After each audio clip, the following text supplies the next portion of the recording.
travel remains the fastest and statistically safest mode of transportation today, which is remarkable when you consider the number of planes up there.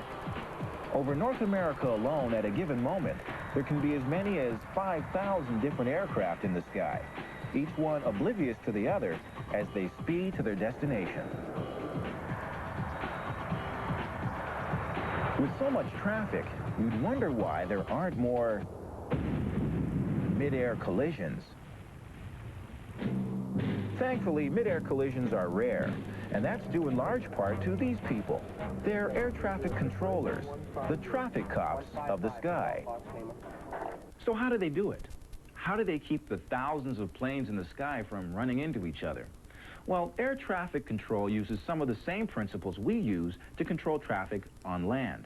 For example, to control land traffic, we have streets and avenues and boulevards, different routes. Well, believe it or not, the sky is organized in a similar fashion. This is a map showing the different air routes over Canada. These lines are essentially roads in the sky. But these air routes don't just spread outward, they spread up too. This map shows low-altitude air routes. Here's a map of the same area showing a whole different set of high-altitude air routes.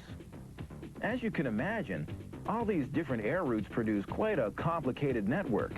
So to make it more manageable, the sky has been divided into zones. For example, the airspace over Canada has been divided into 7 different zones. Each of these zones is monitored and controlled by an area control center, which is what this place is. If an aircraft is flying in their zone, these people will know about it. How, you ask? Radio direction and ranging, better known as radar. Radar works by transmitting short pulses of radio waves from a rotating antenna. The pulses are reflected back by anything they strike. The reflections or echoes are received and displayed on a TV-type tube. But radar will only tell you that something's out there. To actually identify itself, the majority of aircraft are equipped with devices called transponders. They're essentially electronic identification tags that allow the controller to tell who's who at a glance.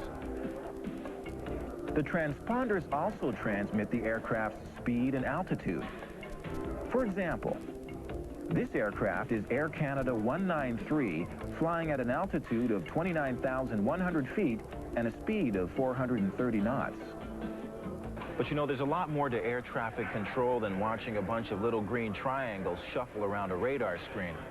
The primary job of an air traffic controller is to keep all those planes up there separated.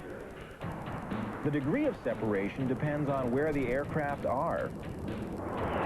If the aircraft are at high altitude and out of radar range, they're separated by a horizontal distance of 45 nautical miles and a vertical distance of 2,000 feet.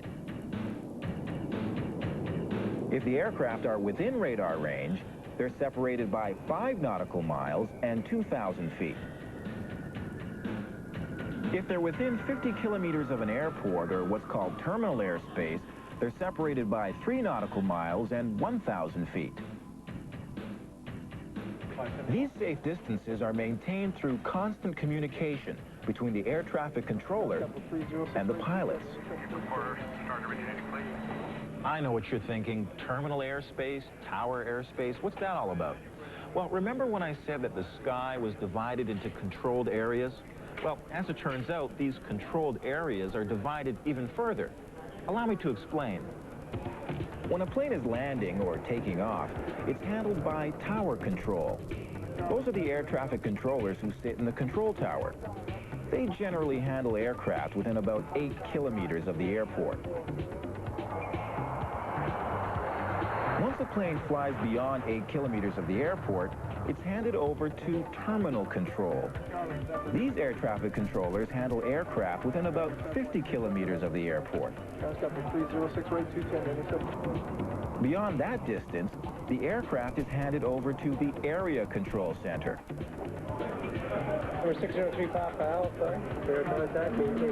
Once a plane flies beyond an area control center's airspace, it's handed over once again to the next area control center.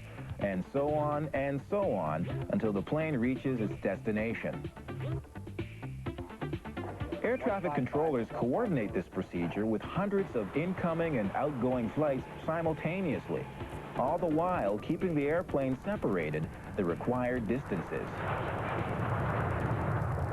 Sounds pretty hectic, doesn't it? And it can be. But for the majority of the time, traffic moves safely and smoothly. And that's due in large part to this. Now, you're probably wondering how a strip of paper helps control air traffic. Well, it's actually what's printed on the paper. Before a flight crew takes off, they file a flight plan. This flight plan is transmitted to the air traffic controller in the form of a paper strip or a flight progress strip. The strip contains the name of the flight, the type of aircraft, its expected time, its altitude, and all the different destinations along its route. The strip is essentially a schedule. This information is important to an air traffic controller because it tells them what aircraft are coming into their airspace and at what time they can expect them. It's an essential tool for keeping track of all the airplanes up there, so there's no surprises. Now, if I can only remember where I picked all of these up.